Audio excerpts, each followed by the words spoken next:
Good morning, dear students. So, students, today we are going to study our chapter number 2 of English grammar, subject and predicate. आज हम पढ़ने वाले हैं English grammar का chapter number 2 जो कि है subject and predicate. So students, subject and predicate क्या होते हैं, आइए आपको समझाते हैं. We know that a combination of words which make a complete sense is called a sentence.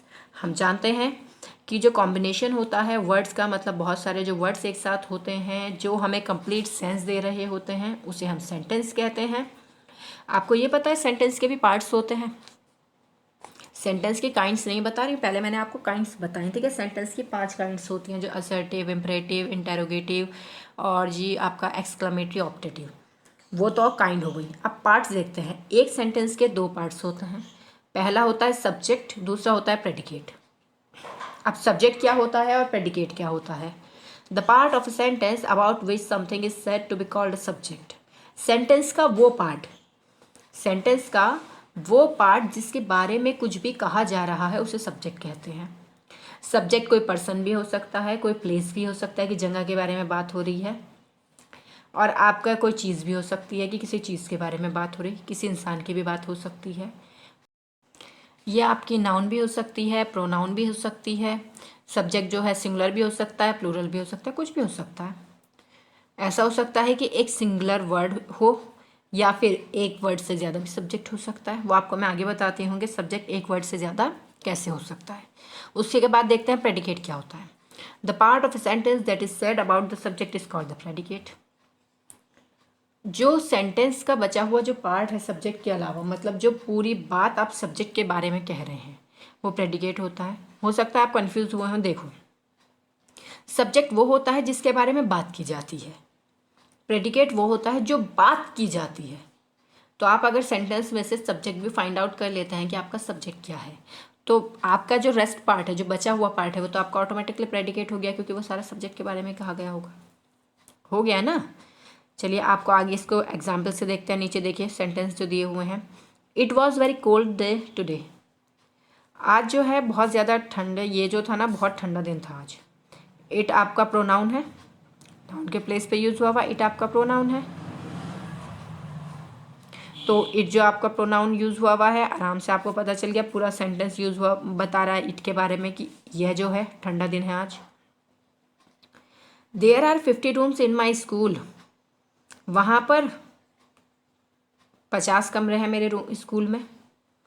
वहाँ पर 50 कमरे हैं मेरे स्कूल में. स्कूल के बारे में, स्कूल को रिप्रेजेंट करने के वहाँ पे देयर वर्ड यूज़ हो रहा है. तो वहाँ पे जो देयर है, देयर वर्ड आपका सब्जेक्ट है. Jesus was born in B Bethlehem. Jesus के बारे में बात हो रही है. जीसस कहाँ पैदा हुए थे, जीसस कहाँ पैदा हुए थे, उसके बारे में बात हो रही है. ग्रीडीनेस इज़ अ ग्रेट कर्स. लालच के बारे में बात हो रही है कि ग्रीडीनेस क्या है. ग्रीडीनेस एक ग्रेट कर्स है. तो पूरा सेंटेंस है इज़ अ ग्रेट कर्स, क्या है, ग्रीडीनेस है. तो जो कही हुई बात है, सब्जेक्ट आप इजीली रिकॉग्नाइज करो, बाकी प्रेडिकेट आपको इजीली पता चल जाएगा. We should obey our parents. हमें अपने पेरेंट्स को ओबे करना चाहिए, उनकी बात माननी चाहिए.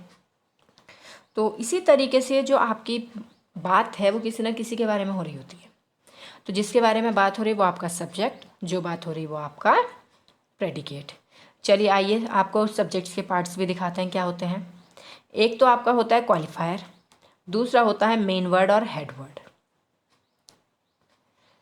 क्वालिफायर जो है आपका कुछ भी हो सकता है, सब्जेक्ट के पार्ट होते हैं, कुछ भी आ सकता है उसमें. अब मेन वर्ड और हेड वर्ड, चलिए आपको नेक्स्ट पेज पे दिखाते हैं क्वालिफायर क्या होता है और मेन वर्ड और हेड वर्ड आपका क्या होता है. ये एक ही साथ आते हैं, ध्यान रखिएगा. सपोज दैट आपको एक बॉय के बारे में बात करनी है, लड़का. तो आपने कभी ऐसा सुना है बॉय इज़ प्लेइंग, लड़का खेल रहा है. बॉय इज़ प्लेइंग कभी देखा है. A boy is playing simple है, बॉय से पहले ए आ गया. अगर इस तरीके से किसी भी नाउन से पहले, अगर इस तरीके से किसी भी नाउन या फिर किसी भी प्रोनाउन से पहले कोई वर्ड यूज़ हुआ हुआ हो, तो आपका वो सब्जेक्ट का पार्ट होता है. आपका क्वालिफायर जो है वो एक ऐसा वर्ड होता है जो नाउन या फिर प्रोनाउन को मॉडिफाई करता है. क्वालिफायर आपका नाउन या फिर प्रोनाउन को मॉडिफाई करता है. यहाँ पे आप देख सकते हैं बॉय आपका मेन वर्ड था, सब्जेक्ट था, तो बॉय का लिए क्वालिफायर यूज़ हुआ, आपने ए किया। वुमेन, कौन सी वुमेन की बात हो रही है वो आपने क्लियर कर दिया दिस करके। बॉयज़, कितने बॉयज़ हैं, फ्यू बॉयज़। सब्जेक्ट में बॉयज़ भी आ रहे थे लेकिन कितने बॉयज़ थे वो आपने शो कर दिया। Many boys, man and old man.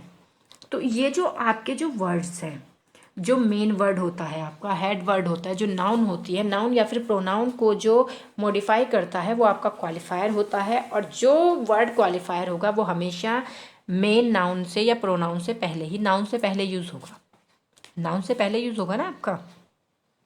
तो अगर आप, ऐसा नहीं है कि आप ए को छोड़ करके खाली बॉय को अंडरलाइन कर देंगे कि बॉय हमारा सब्जेक्ट है। अब बॉय पूरा सब्जेक्ट है, ठीक है, आपका जो सब्जेक्ट है अब बॉय होगा। चलिए आपको थोड़ा सा दिखा भी देते हैं कि क्वालिफायर में क्या क्या चीज़ आ सकती है। क्वालिफायर में डिटरमाइनर्स आ सकते हैं, जो डिटरमाइनर्स होते हैं, एडजेक्टिव आ सकते हैं, एडजेक्टिवल फ्रेज आ सकते हैं। डिटरमाइनर में जैसे the, his, those, my, the, a, an, आपका कुछ भी आ जाएगा, ए, एन, इस तरीके से कुछ भी आ जाएगा। एडजेक्टिव में ओल्ड वुमेन है, यंग वुमेन है, प्रीटी वुमेन है, ब्यूटीफुल है, यंगर है, एल्डर है, कैसी है, एडजेक्टिव का कोई सा वर्ड आ सकता है। हेड वर्ड उसके बाद आपका आ जाएगा, ठीक। एडजेक्टिवल फ्रेज भी आपके आ जाते हैं, वॉक्स, इन दिल्ली, इन द वास, इन मेरठ, इन द रूम। ये जो सब चीज़ें आ गई आपकी, ये सब आपके एडजेक्टिवल फ्रेज में आ गई, ये सब आपके सब्जेक्ट्स होती हैं। The old women walks, the old women walks, old women जो है वो चलती है, पूरी बात ओल्ड वुमेन के बारे में हो रही। अब कहाँ चलती है वो आपका प्रेडिकेट हो गया। His Elder brother in Delhi, उसका बड़ा भाई जो है दिल्ली में, क्या है वो आपका प्रेडिकेट हो गया। Those pretty flowers in the वास, वो जो प्यारे से खूबसूरत से फ्लावर्स हैं वास में, विदर्ड, विदर्ड आपका प्रेडिकेट हो गया। My younger sister in Meerut, मेरी यंगर सिस्टर जो है मेरठ में, इज़ एन इंजीनियर, ये आपका प्रेडिकेट हो गया। The beautiful girl in the room is proudy, मगरूर है, प्रेडिकेट हो गया। तो ये जो चीज़ें होती हैं ना, ये होती हैं कि सब्जेक्ट आप कैसे फाइंड आउट कर सकते हैं। होप स्टूडेंट्स आपको यहाँ तक समझ में आ गया होगा। इससे आगे मैं अपनी नेक्स्ट वीडियो में बताऊँगी।